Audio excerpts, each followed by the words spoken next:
തുടച്ച് കഴിയടാ കഴുതേ. ആള് ചെറുതാണെങ്കിലും ബോഡി അറിഞ്ഞോളില്ല. ഉണ്ണിക്കൈ വളരെ വളരെ ചെറുതാ. Washing the body of the soap.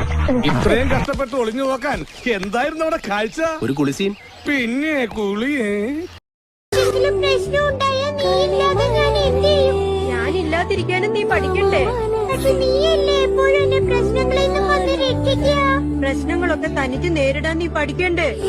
Chicory chicory chicory chicory chicory ചക്കര